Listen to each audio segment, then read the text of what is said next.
सर्वधर्मस्थापकस्त्वं सर्वधर्मस्वरूपकः आचार्याणां महाचार्यो रामकृष्णाय ते नमः। यथाग्नेर्दाहिका शक्ति रामकृष्णे स्थिता हिया सर्वविद्यास्वरूपां तां शारदां प्रणमाम्यहम्। परतत्त्वे सदा लीनो रामकृष्णसमाज्ञया यो धर्मस्थापनरतो वीरेशं तं नमाम्यहम्। कालिन्दे फुल्लकमले माधवेन क्रीडारत ब्रह्मानन्द नमस्तुभ्यं सद्गुरो लोकनायक। योगानन्द प्रेमानन्दस्यान्ये वैये च पार्षदा रामकृष्णगतप्राणां सर्वांस्तान् प्रणमाम्यहम्। सर्वांस्तान् प्रणमाम्यहम्।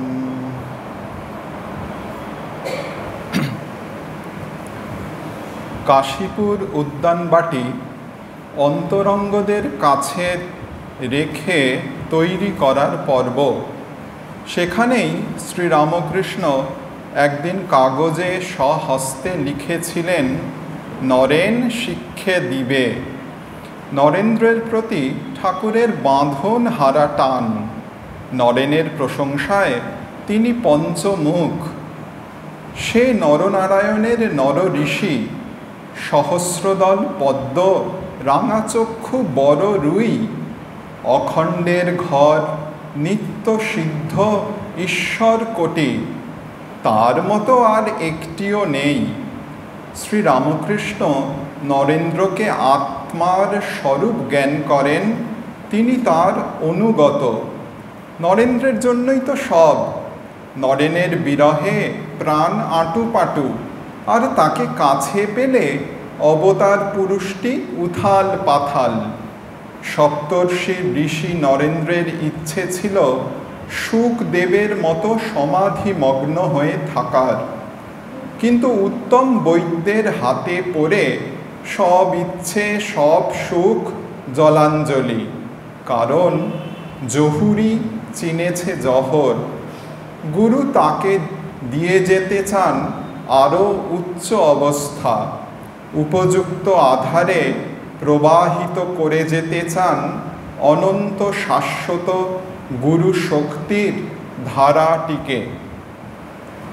বলরামবাবুর বাড়িতে একদিন নরেন্দ্র শরীরে বিশেষ স্পর্শ। সচকিত Naren, lo the man is entering into me. অন্তর্লীলাকাল আগত। প্রাণ প্রিয় নরেনকে যথা সর্বস্ব দিয়ে ফকির হলেন শ্রীরামকৃষ্ণ। এক হয়ে গেলেন। তত্ত্বের ভাষায় তারা যে অভেদ, আমি আর তুই কি আলাহিদা। নরেন্দ্রকে দেখলে শ্রীরামকৃষ্ণের মন অখণ্ডে বিলীন হয়ে যায়, খণ্ডভাব দূর হয়। এদিকে আবার যে শ্রীরামকৃষ্ণ খণ্ডন ভব বন্ধন, তিনি কিনা জগৎ কার্যে বদ্ধ করলেন তাঁর নরেনকে। চিরকাঙ্ক্ষিত নির্বিকল্প সমাধির চকিত আস্বাদ পাইয়ে দেওয়ার পর জানিয়ে দিলেন, এখন তোকে কাজ করতে হবে, যখন আমার কাজ শেষ হবে তখন আবার চাবি খুলব। মর্তলীলা অবসানের 2 দিন আগে দলনেতা নরেন্দ্রের হাতে দিয়ে গেলেন তাঁর বাকি সন্তানদের দায়ভার। তোর হাতে এদের সকলকে দিয়ে যাচ্ছি, কারণ তুই সবচেয়ে বুদ্ধিমান ও শক্তিশালী। এদের খুব ভালোবেসে যাতে আর ঘরে ফিরে না গিয়ে এক স্থানে থেকে খুব সাধন ভজনে মন দেয়, তার ব্যবস্থা করবি। শ্রীরামকৃষ্ণ নরেন্দ্রনাথকে আরও কত ব্রত প্রদান করেছিলেন। তার মধ্যে অন্যতম একটি মাতৃভূমিকে পুনরুজ্জীবিত করতে হবে। ভারতকে সচেতন ও সক্রিয় হতে হবে এবং আধ্যাত্মিকতার বলে জগৎ জয় করতে হবে। দেব শিশুর অপূর্ব সুললিত ক্ষুদ্র দুবাহুর কণ্ঠ আলিঙ্গন আর সুমিষ্ট আহ্বান, আমি যাচ্ছি, তোমাকে আমার সঙ্গে যেতে হবে, সেই সাদর আহ্বানে সাড়া না দিয়ে পারেননি সপ্তর্ষি ঋষি। যোগভূমির অমর্ত্য রসাস্বাদনের আনন্দ ত্যাগ করে তাঁকে নেমে আসতে হয়েছিল মর্ত্যলোকে। আর তারপর এ কি গুরু দায় ভার অর্পণ। অধ্যাত্ম ভারতবর্ষ, এদেশে ধর্মের দেশ, এদেশে অভাব অনেক কিছুরই, কিন্তু অভাব নেই তথাকথিত গুরুর। কত মত, কত পথ, কত উপদেশ, কত নির্দেশ, কঠিন ধর্ম, সহজ ধর্ম, অধিকারী কাল স্থান ভেদে ধর্মের কত আকার, কত প্রকার, কত বিকাশ, কত প্রকাশ। নতুনভাবে আর কি আছে পাওয়ার? গুরুবাদের তত্ত্বকথা, শাস্ত্রকথা, সে তো সনাতন, সে তো চিরপুরাতন হয়েও চিরনবীন। সে যে অতি গুচ্ছ কথা, মনের আলো, প্রাণের অমৃত। সে তো অনাদি চিরসত্য। তাত্ত্বিকতার পরশমণি হৃদ মাঝারে সঙ্গোপনে রেখেও কি সেই জাদুকাঠি যা জাগিয়ে দিল শত হাজার প্রাণকে? গুরু বিবেকানন্দের কি সেই অমোঘ আকর্ষণ যা কিনা গুরুত্বকে পৃথকভাবে জানান দেয়? সে এই আলো বাতাস, এই বাড়ি ধারাপাত কিংবা মাতৃ স্নেহ ভালোবাসার নিরবিচ্ছিন্ন ধারার মতো চির স্বাভাবিক, চির সাবলীল। কি সেই সোনার কাঠি যার ছোঁয়ায় গুরু শিষ্য দাতা গ্রহিতা উচ্চ নিম্নের ভেদরেখা মুছে যায়? স্বামীজি হয়ে ওঠেন আমাদের গুরু। তার অনাবিল অমল পরশে জাগিয়ে দেন। মোহনিদ্রা টুটে যায়। যে শুয়েছিল সে উঠে বসে, যে বসেছিল উঠে দাঁড়ায়, যে দাঁড়িয়েছিল চলতে শুরু করে। অচিন গুরু প্রাণে সুর তুলে দেন। চরৈ বেতি চরৈ বেতি, আহ্বান জানান, উত্তিষ্ঠত জাগ্রত, প্রাপ্য বরান নিবোধত। স্বামী বিবেকানন্দ তাই করেছিলেন। আমার আমিকে, তত্ত্বকথায় বলতে গেলে আমার আত্মাটিকে ডাক দিয়েছিলেন। তার কথায় এতই জোর ছিল যে ভাব ও ভাষা হৃদয়ের অন্তঃস্থলে তখনই পৌঁছত। সময়ের ভুল হয়ে যেত, লোক নিজের অস্তিত্ব ভুলে যেত। সকলের মনকে এক উচ্চ ভাবভূমিতে তুলে দিতে পারতেন তিনি। স্বামী বিবেকানন্দ প্রকৃতই গুরু। আগামীকাল গুরু পূর্ণিমা, সেই উপলক্ষ স্মরণ করে আমরা পুরনো পত্রিকার পৃষ্ঠা অবলম্বন করে আনুষঙ্গিক কিছু যোগ করে আজকের পাঠ ও আলোচনা করছি। শিষ্য শরৎচন্দ্র চক্রবর্তী বিখ্যাত মূর্ত মহেশ্বর স্তোত্রে স্বামীজিকে নিয়ে লেখা রয়েছে, ভক্তি মুক্তি কৃপা কটাক্ষ প্রেক্ষণ অঘদল বিদলন দক্ষম বালচন্দ্রধর ইন্দু বন্দ্যমিহ নৌমি গুরু বিবেকানন্দম। তা সেই যিনি ভোগ ও মোক্ষ যার কৃপা কটাক্ষ মাত্রের অপেক্ষা করে, যিনি পাপ রাশিকে বিদলিত করতে সমর্থ, যিনি শশী শেখর স্বরূপ, সেই ইন্দুর পূজ্য গুরু বিবেকানন্দকে এই স্তবে শরৎবাবু লিখছেন, বাঙাল শিষ্য প্রণাম করছি। চোখ বুঝলেই ঈশ্বর আছেন, আর চোখ চাইলেই কি ঈশ্বর নেই? অন্তর্মুখ প্রাণগুলিকে গুরু প্রদত্ত ব্রতে সক্রিয় করতে হবে, তাদের আত্মনির্ভরশীল করতে হবে স্বাবলম্বী। এরা যে সেই প্রদীপ থেকে জ্বলা, সব এক একটি প্রদীপ, তাই তাদের প্রত্যেককে হতে হবে স্বতঃপ্রকাশ দীপশিখা।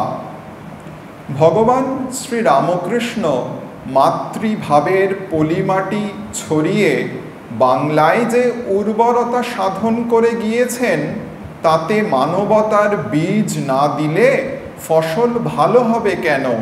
তাই বিবেকানন্দের উপর এই রোয়ার ভার পড়েছিল।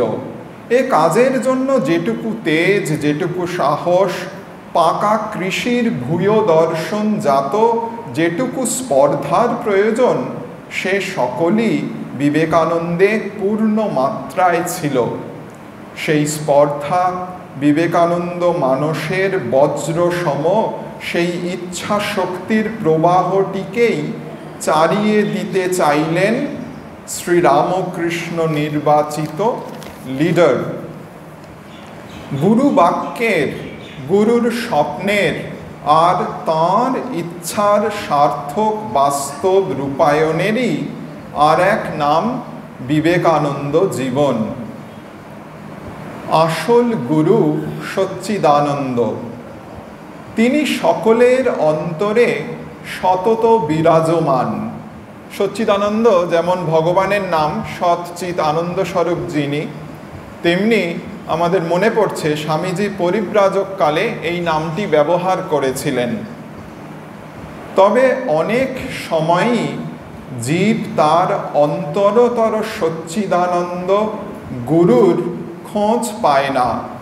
পথ হারিয়ে হাতড়ে বেড়ায়, কিসে সে উদ্ধার হবে? প্রাণের আকুতিতে কেঁদে কেঁদে ফেরে, জুড়াইতে চাই কোথায় জুড়াই? সত্য আকুতির সেই টানে তখন ভাবের মানুষ উজান পথে করে আনাগোনা। সে যে মনের মানুষ, প্রাণের প্রাণ, মনের মানুষ হয় যে জনা, নয়নে তার জায়গো চেনা। এ তো গেল গান বা ভাবের কথা। আমরা দেখি বাস্তবিকই সত্যি সত্যি নয়নে তার জায়গো চেনা। বুকের কলিজার ব্যঞ্জন সাজিয়ে চাঁদ মুখে ছাই মেখে তার পায়ের বেরি হতে চেয়েছিলেন এক শিষ্য শরৎচন্দ্র গুপ্ত। স্বামী সদানন্দ হাতরাস স্টেশনের স্টেশন মাস্টার ছিলেন। তার জীবন কাহিনী, স্বামীজির প্রথম সন্ন্যাসী শিষ্য। তার চোখ দেখে, বিবেকানন্দের চোখ দেখে আকৃষ্ট হয়েছিলেন। স্বামীজি বাড়ি এসে বলছেন যে আমায় কি খাওয়াবেন? তখন সে ওই কথা বলছে যে বুকের কলিজা রান্না করে তোমায় খাওয়াবো। আর গুরু তখন কি করেন? খরস্রোতা পার্বত্য নদী, স্রোতের তলায় ভয়ঙ্কর পিচ্ছিল পাথর আর নুড়ি। ওই খরস্রোতের মধ্যে এক পা পিছললেই মৃত্যু অবধারিত। শিষ্য দিব্যি ঘোড়ায় চড়ে, আর গুরু স্বয়ং নিজের জীবন বিপন্ন করে সহিসের মতো ঘোড়ার লাগাম ধরে ঘোড়াকে আর বেয়ারা শিষ্যটিকে সামলে নিয়ে এগিয়ে চলেন। নিজের জীবনের ঝুঁকি নিয়েও ঘোড়া শুদ্ধ শিষ্য শরৎচন্দ্রকে পার করেন গুরু বিবেকানন্দ। গুপ্ত মহারাজেরই কথা। জীবন নদীর হালের মাঝি গুরু। চিত্র 2, স্বহস্তে আহার পরিবেশন করেন গুরু।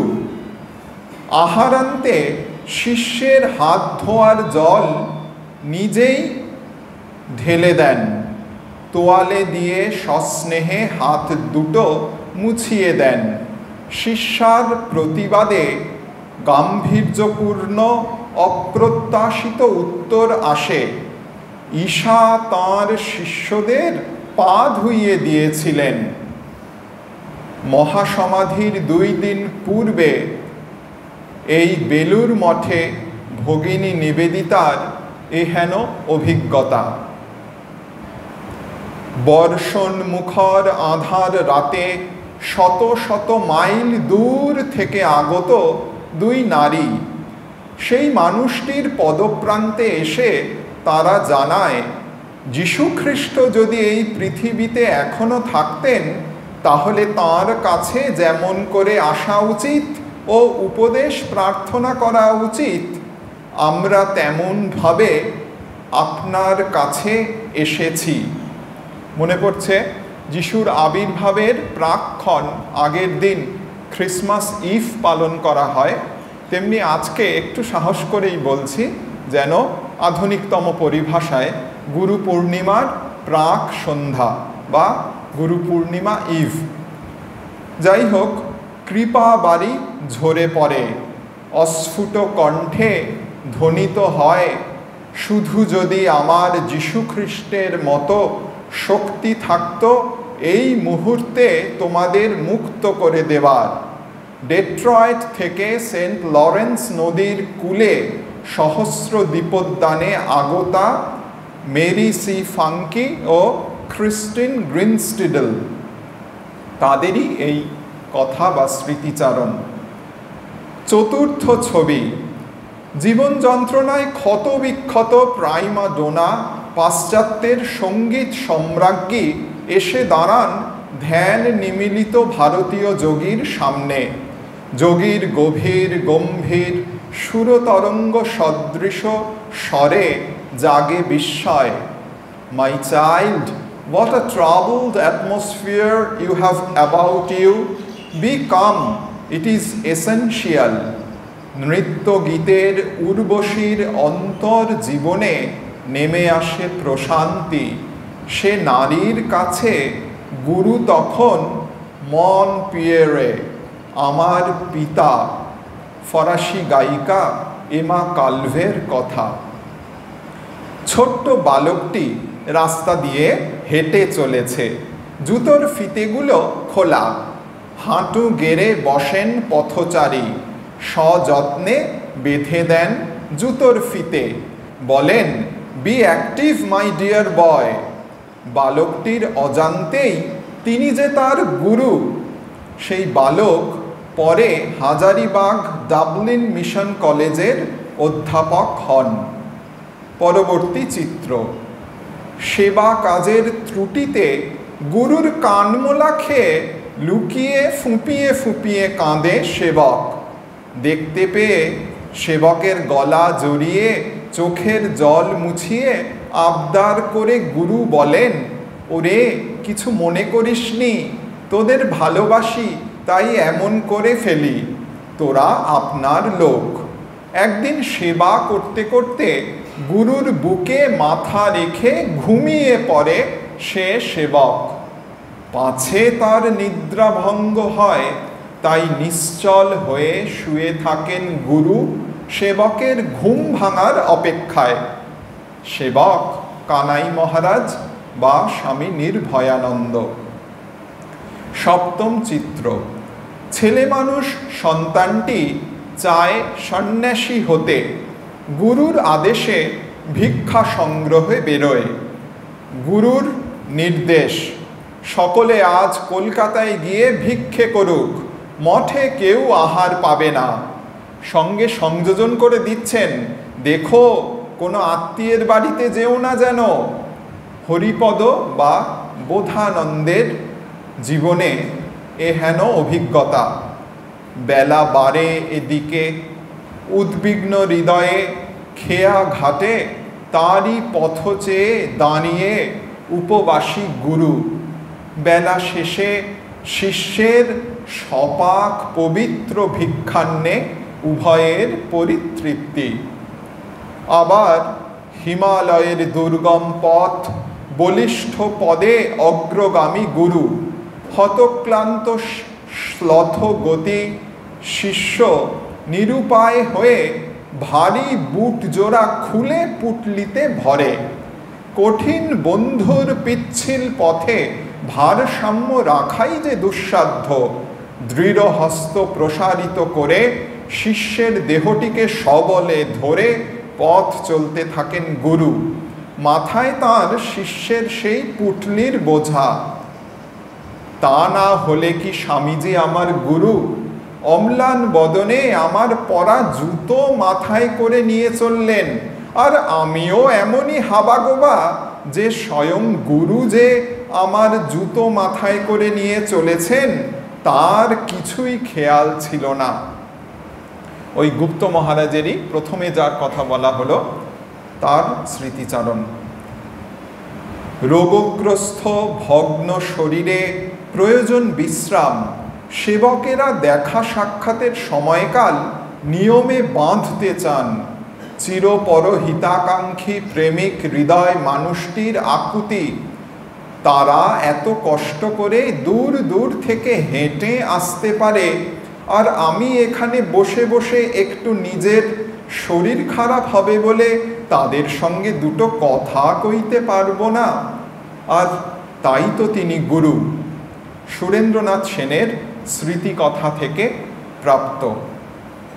গুরুর আশ্বাস, আমার চ্যালেরা যদি 1000 বার নরকে যায় তাহলে আমি তাদের 1000 বার হাত ধরে তুলব। তা যদি সত্যি না হয় তবে ঠাকুর আদি সব মিথ্যা। শিষ্য একদিন জানতে চায়, যদি আমার পতন হয়? তৎক্ষণাৎ উত্তর, 1000 পতন হোক, কিছু এসে যায় না, আমারই সে দায়িত্ব। আমি তোমাকে বেছেছি, তুমি আমাকে বাছনি। বিকিয়ে যায় শিষ্য আত্মানন্দের মন। আমি তাঁর সন্তান, তিনি তো আর আমার কোনো অপরাধ নেবেন না। তাঁর কাছে আমার সব দোষের ক্ষমা আছে। তিনি যে আমার বাপ মা গুরু সবই। ত্বমেব পিতা চ মাতা ত্বমেব, ত্বমেব বন্ধুশ্চ সখা তমেব, ত্বমেব বিদ্যা দ্রবিণং তমেব, ত্বমেব সর্বং মম দেব দেব। গুণগ্রাহী গুরু শিষ্যের সামান্য গুণকেও এতটাই বড় করে দেখেন, আর সামান্য একটু ভালো কাজেও এতটাই মুগ্ধ হন যে তারা দ্বিগুণ উৎসাহে পরমানন্দে সৎ কার্যে আত্মনিয়োগ করে। অতি ছোটও তাঁর আয়তায় বড় হয়ে যায়। প্রতিটি ছোট ছোট কাজের মধ্যেও সম্পূর্ণ নিখুঁত করে তৈরি করে তোলার শিক্ষা পদ্ধতি তাঁর। গুরু বিবেকানন্দ চাইতেন তাঁর সন্তানেরা তার থেকেও শত গুণে বড় হোক। আসলে স্বামীজি প্রেমের প্রতিমূর্তি। হি ওয়াজ অল লাভ। তার সব সত্তাটাই প্রেমময়, ভালোবাসা জমাট। সে ভালোবাসার গভীরতা পরিমাপ করার চেষ্টা বাতুলতা।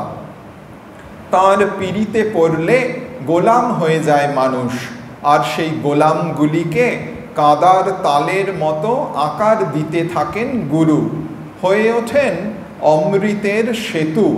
জানিয়ে দেন, আমরা আবার হীন কিসে, আমাদের আবার অন্ধকার কোথায়, আমরা যে জ্যোতির তনয়।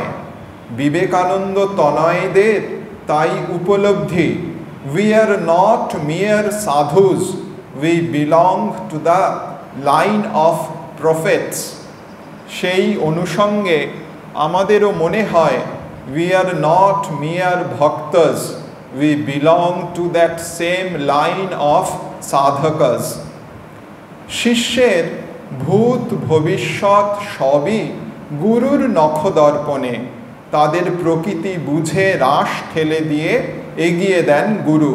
যার মধ্যে যতটুকু গুণ বা শক্তি দেখেন তাতেই উৎসাহ দিয়ে তার ভিতরে অব্যক্ত অনন্ত শক্তির উদ্বোধন ঘটান।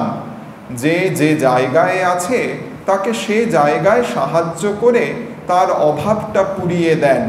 জোর করে পাল্টে দিলে ভাবের হানি ঘটে যে। শিষ্যবৎসল বালক স্বভাব গুরু অন্তরঙ্গ বন্ধুর মতো একাত্ম হয়ে যান তাদের সঙ্গে। সখা হয়ে নিটোল ভালোবাসায় সখার জীবনের অতি খুঁটিনাটি বিষয়গুলিকেও মার্জিত ও পরিশোধিত করে তোলেন। তিনি যে আচার্য, কাউকেই তুচ্ছ তাচ্ছিল্য করেন না। লোকে যাদের সঙ্গে কথা বলতেও ঘৃণা বোধ করে, তাদের সঙ্গেও বসে 2 ঘন্টা আলাপ করেন। উৎসাহদাতা, প্রশ্রয়দাতা হলেও গুরু ভ্রাতা কিংবা শিষ্যদের দোষ প্রদর্শনে গুরু কিন্তু সুকঠোর। তবে সে দোষ দর্শন সচেতন করার জন্য, কখনোই নিরুৎসাহিত করার জন্য নয়। পত্রিকার লেখা থেকে পাঠ করছি, সবগুলোতেই দেখছি ফুটনোট দেওয়া আছে। এগুলো স্বামীজিরই কথা, নিজের ভাষায় পরিবেশিত হয়েছে। তাদেরকে আদর্শপম দেখার জন্য তার মতো এমন ভরসাদাতা আর কোথায়? আদর্শ দেখিয়ে দেওয়া প্রয়োজন, ধরিয়ে দেওয়া প্রয়োজন। জীবন যখন আদর্শের অভিমুখে যাত্রা করে, দোষ ত্রুটিগুলো যে আপনা থেকেই পিছিয়ে পড়তে পড়তে এক সময় বিলীন হয়ে যায়। স্বামীজি সান্নিধ্য সে তো অনুপম। বুকের মাঝে পরমানন্দের ফোয়ারা যেন ফরফর করে খুলে যায়। নদীর স্রোতের মতো নিরন্তর সে আনন্দ ধারা নৃত্যের ছন্দে বয়ে চলে। একদিকে গুরুর দক্ষিণামূর্তি প্রেমের প্রতীক হয়ে প্রেম ও রসে সকলকে ডুবিয়ে দেন, সকলেকেই কোল দেন, বালক সুলভ আনন্দে মুগ্ধ করেন। অপরদিকে তিনি আবার কঠোরতার প্রতিমূর্তি। গুরু যখন গুরুগম্ভীর রাশভারী, সকলে তখন বাঘের মতো ভয় করে তাঁকে। আর তিনি যখন নরম হন, মানুষ তো বটেই, সামান্য পশু পাখিটা পর্যন্ত ছুটে এসে তাঁর সঙ্গে ভাব জমায়। এক অনির্বচনীয় আকর্ষণী শক্তি বিকীর্ণ হয় 10 দিকে। তিনি হাসলে ভুবন হাসে, তিনি কাঁদলে ভুবন কাঁদে। গুরুর শাসনে শিক্ষা, হাসিতে মজাতেও শিক্ষা। এমনকি সে গুরু ঠাট্টা বিদ্রুপের ভিতর দিয়েও শিক্ষা দেন। হাসতে হাসতে, হাসাতে হাসাতে, রঙ্গরসের তুফানে ভাসাতে ভাসাতে স্বতঃস্ফূর্ত স্বাভাবিকতায় সমাধান করে দেন বহু জটিল প্রশ্নের। ভিন্ন ভিন্ন মানুষ, ভিন্ন ভিন্ন দৃষ্টিভঙ্গি, একই সময়ে বিভিন্ন প্রশ্নের বর্ষণ, এক লহমায় সেই নানা মতের এমন এক মীমাংসা করে দেন গুরু, যে সেই সূত্র ধরে অধিকারী ভেদও সব কিছুর মধ্যে সামঞ্জস্য খুঁজে পায় সবাই। যুক্তিনিষ্ঠ হৃদয়বান গুরু প্রাণ বোঝেন, মন বোঝেন। এই যে বলা হচ্ছে, বিভিন্ন লোক বিভিন্ন দৃষ্টিভঙ্গি নিয়ে বিভিন্নভাবে গুরুর কাছে নানান প্রশ্ন নিয়ে আসেন। সেই প্রসঙ্গে একদম শেষে একটি কাহিনী বা শোনা কথা বলার ইচ্ছা। এখানে দেখি এরপরে লেখা আছে, গুরু শেখান কিভাবে কর্ম যোগে পরিণত হয়। কারণ তাঁর মতে জাগতিক কাজকর্ম যে ঠিক ঠিক করতে পারে, তার দ্বারা ব্রহ্মজ্ঞানও সম্ভব। স্বামীজির কথা কোটেশনের মধ্যে। আর সেই সঙ্গে সচেতন করেন, গুরু বা গুরুতুল্য ব্যক্তির প্রতি অটুট শ্রদ্ধা ও আজ্ঞানুবর্তিতার প্রয়োজনীয়তার কথা বলেন। ব্যক্তি জীবনে ধর্মলাভের পিপাসা যতই প্রবল হোক না কেন, বেহেড হওয়া একেবারেই না পছন্দ তাঁর। বুদ্ধি ও যুক্তি সহায়ে ধীরে ধীরে উন্নতি শ্রেয়। ভাব বিহ্বলতা, বিচার বিমুখতাকে একেবারেই প্রশ্রয় দেন না তিনি। মেনিমুখ হসনি, বীর হতরা, কাজে লেগে যা, এই সব ছিল তাঁর কথা। এসব কথা অতি সাধারণ কথার কথা নয়। এ যে মন্ত্র, আর তার সকল কথার পিছনে থাকত এক সুবিপুল শক্তি, একবার শুনলেই যা মনে গেঁথে যেত। এক এক সময় হাসি তামাশার মধ্যেও সর্বং খলু ইদং ব্রহ্ম, এই ভাবটি ভিতরে ঢুকিয়ে ছাড়েন গুরু। তাই সেই মজা হাসির ধ্বনি তরঙ্গ ধাপে ধাপে এক গ্রাম থেকে আর এক গ্রামে উঠতে উঠতে এক সময় শ্রোতাদের মনকে ঊর্ধ্বায়িত করতে করতে বিরাট এক মহিমায় উত্তীর্ণ করত। যেসব আধ্যাত্মিক অবস্থাগুলিকে মানব তার জীবনের চরম লক্ষ্য বলে মনে করে, সেগুলো তার কাছে যেন ছেলে খেলা। হাসতে হাসতে হয়তো মনটাকে নিরোধ করেছিলেন। হাসি বা ঠাট্টার মধ্যেই অন্তরে এমন ইঙ্গিত ও স্পর্শ দিয়ে দিতেন যে ওতেই সব কাজ হয়ে যেত। স্পর্শ মাত্রে ঈশ্বর বিশ্বাস সঞ্চার করে দিতেন তিনি। বিবেকানন্দেরই কথা বলা হচ্ছে। একদা শ্রীরামকৃষ্ণ বলেছিলেন, একদিন নরেন স্পর্শ মাত্রে শক্তি সঞ্চার করতে পারবে। স্পর্শ তো কেবল দৈহিক নয়, হতে পারে তা কথার কিংবা ভাবেরও। জগৎগুরু দীক্ষা দেন প্রাণে, যুগে যুগে কালে কালে উজ্জীবিত করেন তারা। গুরু শক্তি দেশাতীত কালাতীত। স্বামীজির কথার মধ্যে ভাব যেন চন্মন করে বেড়াত। তিনি তার অপূর্ব বক্তৃতাকালে সমস্ত শ্রোতৃমণ্ডলীর মনটাকে যেন সমষ্টিগতভাবে আকর্ষণ করে তার বিরাট সত্তার মধ্যে গ্রহণ করতেন। যেমন যেমন তার মন ঊর্ধ্ব থেকে ঊর্ধ্বতর ভাব রাজ্যে উঠতে থাকত, শ্রোতাদের মনও সেই ভাব অনুসরণ করতে থাকত। সাধারণভাবে অতি গভীর কথা তিনি অনর্গল বলে যেতেন। এ যে অন্তরকে জাগিয়ে তোলা, অন্তরের দীক্ষা। শ্রোতার ধমনীতে শুরু হতো উষ্ণ শোণিত প্রবাহ। তাঁর প্রতিটি বাণীর পেছনে একটা শক্তি কাজ করত। কিছুক্ষণের মধ্যে শ্রোতাদের মন আচ্ছন্ন হয়ে যেত একটা সমগ্রতার চেতনায়, আর সেই ভাবটি সারা জীবনের পাথেয় ও সাধন স্বরূপ হয়ে উঠত। বাণী তো নয়, এ যে শক্তিপ্রদ জ্যোতির্ময় ভাব প্রবাহ। স্বামী বিবেকানন্দ, তিনি গুরু, তিনি যে আদর্শ প্রিন্সিপেলের এক প্রতিমূর্তি। স্বামীজি তো রক্ত মাংসে তৈরি ছিলেন না, তিনি ছিলেন ভাব অর্থাৎ আইডিয়া দিয়ে গড়া।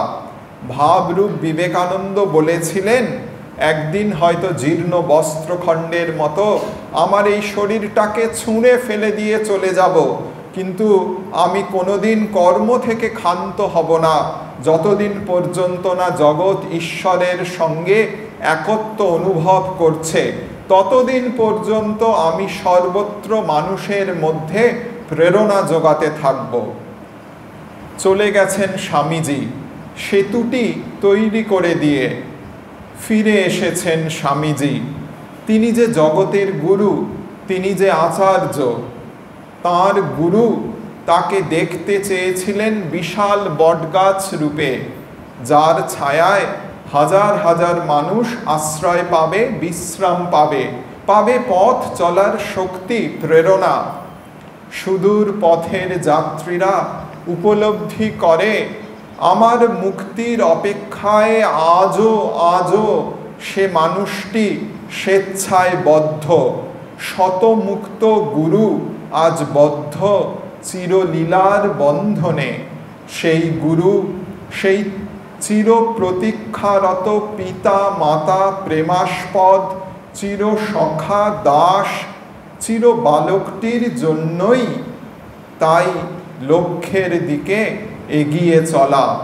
ধ্রুব তারা সম সদা জাগ্রত গুরুর পদ্ম পলাশ লোচন।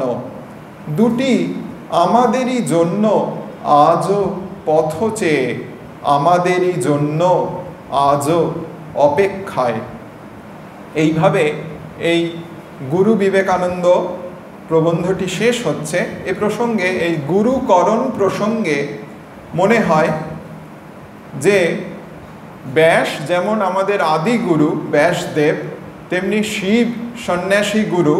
তা শরৎচন্দ্র চক্রবর্তী শিষ্য বাঙাল একদিন নাগ মহাশয়কে, তখনও তার গুরুকরণ হয়নি, স্বামীজিকে কাছে দীক্ষা নেননি, নাগ মহাশয়কে খুব ধরে বসেছেন যে আমাকে, দুজনেই বাংলাদেশের লোক, যে আমাকে মন্ত্র দিন।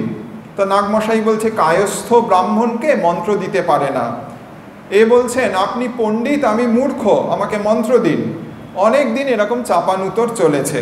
একদিন নাগ মহাশয় বাজারে চলছেন, এই শিষ্য বাঙাল তার পিছু নিয়েছেন এবং ছাড়ছেন না। পেছন যেতে যেতে যেতে যেতে এক জায়গায় রাস্তা খুব সরু হয়ে এসেছে, দুদিকে বেতের বন, বেত গাছ, তার দিয়ে রাস্তা খুব ছোট হয়ে এসেছে। পথ আগলে শরৎচন্দ্র বলছে যে আপনি আমাকে আজ মন্ত্র দিন এখানে। নাগমশাই বলছেন শিব আপনার গুরু হবেন। শরৎবাবু আনন্দে আত্মহারা, যেন বর পেলেন নাগমশাইয়ের কাছে। আর পিড়াপিড়ি করেন না, ফিরে আসেন। এরপর একদিন আলমবাজার মঠে গেছেন, এই কাছেই। স্বামী বিবেকানন্দ সেখানে সেদিন শুয়ে রয়েছে। শরৎবাবু বসেছেন, স্বামীজি ঘুমোচ্ছেন। আর শরৎবাবু বাঙাল দেখছেন যে স্বামীজি নয়, সাক্ষাৎ শিব শুয়ে আছেন। জ্ঞানী শরৎবাবু পরীক্ষা করে দেখছেন, ঠিক ঠিক দেখছি, সত্যি সত্যিই দেখছেন শঙ্কর শুয়ে। তিনি স্থির করলেন স্বামীজির কাছেই দীক্ষা নেবেন। গুরু গীতার গুরু বন্দনায় রয়েছে ধ্যানমূলং গুরুর মূর্তি, পূজামূলং গুরুর পদম, মন্ত্রমূলং গুরুর বাক্যং, মোক্ষমূলং গুরু কৃপা। চারটে জিনিস বলা হচ্ছে। গুরুর মূর্তি ধ্যান করবে, গুরুর পাদপদ্ম পূজা করবে, গুরু বাক্য মন্ত্রের মতো পালন করবে, গুরুর কৃপাতেই মুক্তি হয়। এই চারটি মহাবাক্যের আলোকে খুব সংক্ষেপে আমরা বিবেকানন্দ বন্দনা করব, দ্বিতীয় একটি লেখা থেকে অবলম্বন করে। প্রথমে ধ্যানমূলং গুরুর মূর্তি। 1963 সাল, স্বামীজির জন্ম শতবার্ষিকী। 2013-তে সার্ধ শতবর্ষ গেল স্বামীজির সেন্টেনারি, 1963। সেই উৎসবের সময় এক ভক্ত জনৈক সন্ন্যাসীর সাথে দেখা করেছেন। তিনি অদ্বৈত আশ্রম থেকে স্বামীজির 71টি ছবি, সেই সময়কার 71টি ছবি ছিল, কিনে বাঁধিয়ে ঘরে রেখেছিলেন। বলেছিলেন আমি বৃদ্ধ, এটি লক্ষণীয়, বসে ধ্যান জপ করতে পারি না, তাই স্বামীজির প্রতিটি ছবির সামনে 1 মিনিট করে দাঁড়াই, তাকে দেখি ও চিন্তা করি। এভাবে আমার 71 মিনিট ধ্যান হয়ে যায়। ধন্য সে ভক্ত। স্বামীজি ছিলেন সপ্তর্ষি ঋষি। স্বামীজির দেহাবসানের পরে মিসেস সেভিয়ার তার গুরুর কাজের জন্য বহু বছর হিমালয়ের মায়াবতী আশ্রমে ছিলেন। স্বামীজি তখন ধ্যানলোকে ধ্যানমগ্ন। তিনি মহাপুরুষ মৃত্যুঞ্জয়। মানুষের কল্পনার দ্বারা, ধ্যানের দ্বারা এদের হৃদয়ে বরণ করে নিতে হয় এবং জীবন্ত করে তুলতে হয়। আমরা সাধারণ মানুষ যারা মৃত্যু হলে কয়েকদিন হা হুতাশ করি, তারপর লোকে ভুলে যাই। তা মিসেস সেভিয়ার স্বামীজির দেহাবসানের পর মায়াবতীতে আছেন। মিস ম্যাকলাউড একদিন তাকে জিজ্ঞাসা করছেন, আপনার একঘেয়ে লাগে না? মায়াবতী খুব নির্জন স্থান, একা একা হয়তো আছেন। ট্যান্টিন পিসিমা জিজ্ঞাসা করছেন। প্রত্যুত্তরে মাদার সেভিয়ার বলছেন, আমি শুধু তাঁর অর্থাৎ স্বামীজির কথা ভাবি। আর একদিন তিনি জনৈক সন্ন্যাসীকে বলেন, দেখো আমি বিবেকানন্দ নাম জপ করি। আমরা স্বামীজিকে চর্মচক্ষে দেখিনি, তবে তার বহু ছবি দেখেছি। বর্তমানে স্বামীজির 95খানা ছবি আছে। এসব ছবি দেখে আমাদের কৌতূহল জাগে তিনি সত্যি দেখতে কেমন ছিলেন, যার উপর আমরা ধ্যান করতে পারি। প্রত্যক্ষদর্শীদের বর্ণনা রয়েছে, তার মধ্যে আমরা যাচ্ছি না। এই হলো ধ্যান মূলং গুরুর মূর্তি। এরপর দ্বিতীয়, পূজা মূলং গুরুঃ পদম। মানুষ, দেবতা, গুরু ও ধর্মপ্রচারকদের মানুষ দেবতা ও গুরু ও ধর্মপ্রচারকদের পূজা করে, এটি সনাতন রীতি। স্বামীজি 1900 সালে ক্যালিফোর্নিয়ার প্যাসাডোনাতে বৌদ্ধ ভারত বক্তৃতাকালে বলেন, আপনারা জানেন হিন্দুরা মানুষ পূজা করতে ভালোবাসে, সেদিকে তাদের আগ্রহ ঐকান্তিক। যদি আপনারা কিছু দীর্ঘকাল বেঁচে থাকেন তবে দেখতে পাবেন, স্বামীজি বলছেন 1900 সালে, আমাকেও বহু লোক পূজা করবে। যদি হিন্দুদের মধ্যে কেউ কোনো ধর্মপ্রচার করে তবে জীবিতকালেই তাকে তারা পূজা করতে শুরু করে। স্বামীজির কথা আক্ষরিক সত্য। 1898 সালে নীলাম্বরবাবুর বাগানবাড়িতে মঠ, শিষ্য সেই বাঙাল শরৎ চক্রবর্তী গুরু বিবেকানন্দের পাদপূজা করার ইচ্ছা প্রকাশ করেছেন। স্বামীজি সম্মত হলেন। কতগুলো ধুতুরা ফুল এনে তাকে স্বামীজির শরীরে মহাশিবের অধিষ্ঠান চিন্তা করে পুজো করলেন শরৎচন্দ্র চক্রবর্তী। পূজা শেষে স্বামীজি শিষ্যকে বলেন, তোর পুজো তো হলো, কিন্তু বাবুরাম অর্থাৎ প্রেমানন্দজি এসে তোকে এখনই খেয়ে ফেলবে। তুই কিনা ঠাকুরের পুজোর বাসনে পুষ্পপাত্রে আমার পা রেখে পুজো করলি। এমন সময় প্রেমানন্দজি সেখানে বাস্তবিকই উপস্থিত। স্বামীজি তাকে বললেন, ওরে দেখ আজ কি কাণ্ড করেছে, ঠাকুরের পুজোর থালা বাসন চন্দন এনে ও আজ আমায় পুজো করেছে। প্রেমানন্দজি হেসে বললেন, তা বেশ করেছে, তুমি আর ঠাকুর কি ভিন্ন?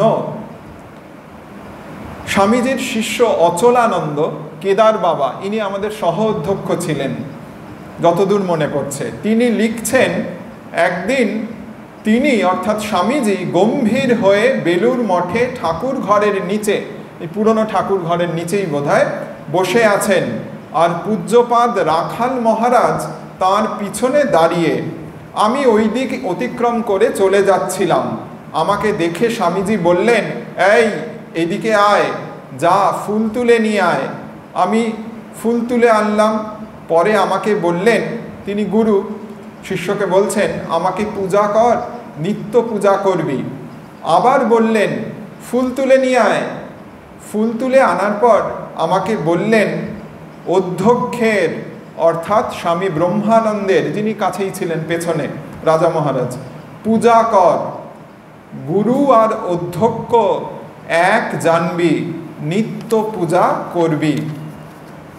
এটি গেল পূজা মূলং গুরুর পদম। তৃতীয়ত, মন্ত্রমূলং গুরুর বাক্যম। রোমারোলা লিখছেন, ভায়োলাসেলো বাদ্যের যন্ত্রের মতো স্বামীজির কণ্ঠস্বর।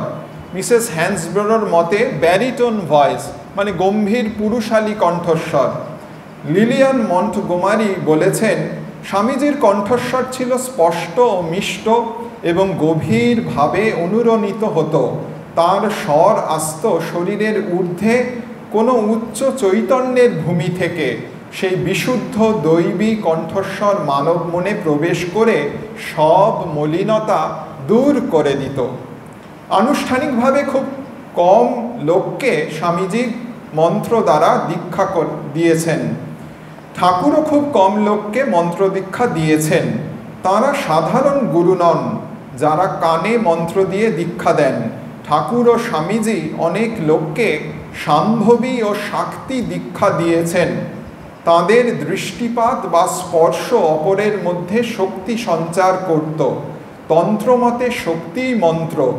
সমস্ত ভাবের মনন এবং সমস্ত সংস্কার হতে ত্রাণ করার সামর্থ্যবশত এই মনন ত্রাণ রূপিণী শক্তিকে মন্ত্র বলা হয়। প্রিয়নাথ সিংহ স্বামীজির বাল্যবন্ধু ও সহপাঠী, তার স্মৃতিকথা রয়েছে। একদিন স্বামীজি বাগবাজারে বলরাম বসুর বাড়িতে আছেন। আমি তাকে দর্শন করতে গেছি। তার সঙ্গে আমেরিকার ও জাপানের অনেক কথা হওয়ার পর আমি জিজ্ঞাসা করলুম, প্রশ্ন, স্বামীজি আমেরিকায় কতগুলো শিষ্য করেছ? স্বামীজি, অনেক। প্রশ্ন, 2-4 হাজার? স্বামীজি, ঢের বেশি। প্রশ্ন, কি সব মন্ত্র শিষ্য? স্বামীজি, হ্যাঁ। প্রশ্ন, কি মন্ত্র দিলে স্বামীজি? সব প্রণবযুক্ত মন্ত্র দিয়েছ? স্বামীজি বলছেন, সকলকে প্রণবযুক্ত দিয়েছি। পুনরায় প্রশ্ন করছেন প্রিয়নাথ সিংহ, লোকে বলে শূদ্রের প্রণবে অধিকার নেই, তাই তারা ম্লেচ্ছ, তাদের প্রণব কেমন করে দিলে? প্রণব তো ব্রাহ্মণ ব্যতীত আর কারো উচ্চারণে অধিকার নেই। স্বামীজি, যাদের মন্ত্র দিয়েছি তারা যে ব্রাহ্মণ নয় তা তুই কেমন করে জানলি? বাল্যবন্ধু তাকে বলছেন। বাল্যবন্ধু প্রশ্ন করছেন, ভারত ছাড়া সব তো যবন ও ম্লেচ্ছের দেশ, তাদের মধ্যে আবার ব্রাহ্মণ কোথায়? স্বামীজি বলছেন, আমি যাকে মন্ত্র দিয়েছি তারা সকলেই ব্রাহ্মণ। ও কথা ঠিক, ব্রাহ্মণ নইলে প্রণবের অধিকারী হয় না। ব্রাহ্মণের ছেলেই যে ব্রাহ্মণ হয় তার মানে নেই। হবার খুব সম্ভাবনা, কিন্তু না হতেও পারে। বাগবাজারে অঘোর চক্রবর্তীর ভাইপো যে ম্যাথর হয়েছে, মাথায় করে গুয়ের হাঁড়ি নিয়ে যায়, সেও তো বামুনের ছেলে। এরপরে আরও কথোপকথন রয়েছে। স্বামীজি গুণগত জন্মগত জাতি নিয়ে কিছু আলোচনা করেছেন। আমরা চতুর্থ তথা শেষ যেই গুরুগীতার অংশ, মোক্ষমূলং গুরুঃ কৃপা, সেই প্রসঙ্গে দেখি কৃপা 4 প্রকার। আত্মকৃপা, শাস্ত্রকৃপা। পূজনীয় মহারাজ লিখছেন, পুরনো পত্রিকার পাতা থেকে পড়ছি, আত্মকৃপা, শাস্ত্রকৃপা, গুরুকৃপা ও ঈশ্বর কৃপা। আত্মকৃপা সব প্রযত্নেই সাধকের হয়। কথায় বলে, গুরু কৃষ্ণ বৈষ্ণব তিনের দয়া হলো, একের দয়া বিনে জীব ছাড়ে খারে গেল। এই একের দয়া হলো মানুষের নিজের চেষ্টা, এটাই আত্মকৃপা। তারপরে বলছেন, শ্রদ্ধা, বীর্য, প্রেম প্রভৃতি গুণ পরিপূর্ণরূপে বিকশিত হলে শাস্ত্রের মর্ম মুমুক্ষু হৃদয়ে প্রকাশিত হয়, এটি হচ্ছে শাস্ত্রকৃপা। তারপরে বলছেন, তৃতীয়ত, সেবা ও শুশ্রূষা দ্বারা প্রসন্ন হয়ে গুরু শিষ্যকে তত্ত্ব উপদেশ দেন, একে বলে গুরুকৃপা। আর আত্মকৃপা হলে, শাস্ত্রকৃপা হলে, গুরুকৃপা হলে, এ সবই ঈশ্বর কৃপায় হয়। ঈশ্বর কৃপার জন্য প্রয়োজন নিরভিমানিতা, সাধন ভজন ও ব্যাকুলতা। আবার লিখছেন মহারাজ, ঈশ্বর ও গুরু সদা কৃপাময়। এরপরে শিষ্য মন্মথ গাঙ্গুলি, মন্মথনাথ গঙ্গোপাধ্যায়, তার স্মৃতিকথার অংশ বিশেষ রয়েছে। স্বামীজিকে একবার তিনি প্রশ্ন করছেন যে, মুক্তি কি গুরু দেন না জীব সাধন বলে মুক্তি লাভ করে? স্বামীজি বলছেন, জীব নিজের ইচ্ছায় বদ্ধ হয়েছে বলেই তো সে জীব। অখণ্ড ব্রহ্মসত্তা থেকে সে নিজেই ইচ্ছা শক্তির দ্বারা ব্যষ্টিত্ব লাভ করেছে, সেই থেকে নিজেকে আলাদা বলে ভাবছে। কেন এমন হলো এ প্রশ্নের জবাব নেই। যদি বলো কোনো শক্তির দ্বারা হয়েছে, জীবের নিজের ইচ্ছায় নয়, অন্য কোনো শক্তি আমাদের সকলকে জীব করেছে, সকলকে বেষ্টি করেছে, তাহলে বলতে হয় জীবের নিজের ইচ্ছায় হয়নি, অন্য কোনো শক্তি, অন্য কোনো বৃহৎ শক্তি জীবকে জীব করেছে। তাহলে সেটি হলো মায়ার শক্তি, তার অনন্ত ধারা। মায়ার প্রভাবে জীব নিজের আলাদা অস্তিত্ব বোধ করে। এইসব আলোচনা রয়েছে, একটু তাত্ত্বিক। তারপরে বলছেন স্বামীজি, ছোট ছেলেদের দেখেছিস একটা থাম ধরে ঘুরপাক খাচ্ছে, জীবও ওই রকম নিজের বাসনা বলে হাবুডুবু খাচ্ছে আর বলছে বাঁচাও। ছোট ছেলে যদি বলে আমার হাত খুলে দাও, বড়রা কি করে? হাসে আর এই তামাশা দেখে। মায়ার শক্তি আশ্রয় করে জীব ভোগ করে আর তাকেই বলে দূর হ। ঈশ্বর তখন সেই জীবকে উদ্ধার করতে ছুটে আসবেন না মজা দেখবেন? ইত্যাদি রয়েছে। আবার ছোট ছেলের কথা রয়েছে, তারপরে সেই শিষ্য মন্মথ গাঙ্গুলি জিজ্ঞাসা করছেন, তাহলে গুরু কি করবেন? জীব যদি নিজের ইচ্ছায় বা কোনো অজানা শক্তিতে, মায়া শক্তিতে বদ্ধ হয়ে ঘুরপাক খেতে থাকে, তাহলে গুরু, প্রশ্নটি একদম হুবহু হচ্ছে, তাহলে গুরু কি করেন? কৃপা আমরা চাই বা কেন? আমাদের ইচ্ছাতেই আমরা জীব হয়েছি, তাহলে আমরা কৃপা চাইছি কেন? আর যদি আমাদের ইচ্ছাতে না হয়, অন্য কোনো শক্তিতে হয়ে থাকে, তাহলে গুরু সেখানে কি করেন? স্বামীজি বলছেন, জীব নিজে পথ দেখতে পায় না, হাতড়াচ্ছে, কিসে উদ্ধার হবে, তখন এমন একজনকে আশ্রয় করে যার ও পথঘাট জানা আছে, তিনি একটা রাস্তা ধরিয়ে দেন। সেইভাবে সাধনা করলে সে মুক্তির পথ খুঁজে পায়। এটা গুরু কৃপা ছাড়া কি? এই যে এইসব এত কিছু, তা গুরু কৃপা ছাড়া কি? 1900 সালে ক্যালিফোর্নিয়াতে স্বামীজি মিসেস হ্যান্সবোরোকে দুটি গল্প বলেছেন, ঠাকুরের দুটি গল্প। স্মৃতিকথায় তিনি লিখেছেন, প্রথম গল্পটি হলো, এক বৃদ্ধা জলদৈত্য পুকুরের পাড়ে বাস করত। ছোট করে নিজের ভাষায় বলার চেষ্টা করছি। বড় বড় চুলও তার কিছু ছিল, আর সেই চুল দিয়ে সে, যারা ওই পুকুরে চান করতে আসতো, কারুর কারুর পা বেঁধে দিতেন। কেন বাঁধতেন না, খিদে পেলে তো যখন তখন পুকুরে যারা চান করছে খেয়ে নিতেন সেই বৃদ্ধা, সেই জলদস্যু বা জলদৈত্য। কিন্তু খিদে পেয়েছে, এমন সময় কেউ চান করতে আসেনি পুকুরে, তখন ওই চুলে বাঁধা রয়েছে অন্যদের পা, যারা আগে চান করে গেছে, তাদের ওই চুল ধরে ধরে টেনে এনে পুকুরে নিয়ে এসে বলছেন যে যতক্ষণ না সেই ব্যক্তিটি পুকুরে আসে, সেই জলদৈত্য টানতে থাকতো, তারপর ওই ব্যক্তিটা সে খেয়ে ফেলতো। এই বলে স্বামীজি শেষে আমাকে, অর্থাৎ মিসেস হ্যান্সবোরোকে বলছেন, আপনি সেই পুকুরে স্নান করেছেন যেখানে আমার জগন্মাতা বাস করেন। আপনি যদি ইচ্ছা করেন বাড়ি যেতে পারেন, কিন্তু মায়ের চুল আপনার পায়ের আঙুলে বাঁধা আছে। পরিশেষে আপনাকে আবার এই পুকুরে আসতে হবে। এটি প্রথম গল্প। আর দ্বিতীয় গল্প বলছেন যে একবার একটি লোক একটা ছোট নদী হেঁটে পার হচ্ছিল, হঠাৎ তাকে সাপে কামড়েছে। সে তাকিয়ে মনে করলো যে এটা বিষহীন জলের সাপ, ওয়াটার স্নেক, আসলে ছিল বিষাক্ত কেউটে। স্বামীজি তারপর আমাকে, মিসেস হ্যান্সবোরোকে বলছেন, আপনি কেউটে সাপের দ্বারা দংশিত হয়েছেন। ঠাকুরের কথামৃতেও রয়েছে জাত সাপের কথা। 3 ডাকে সেই ব্যাঙকে ধরেছে, 3 ডাকে তার ডাক ঘুচবে।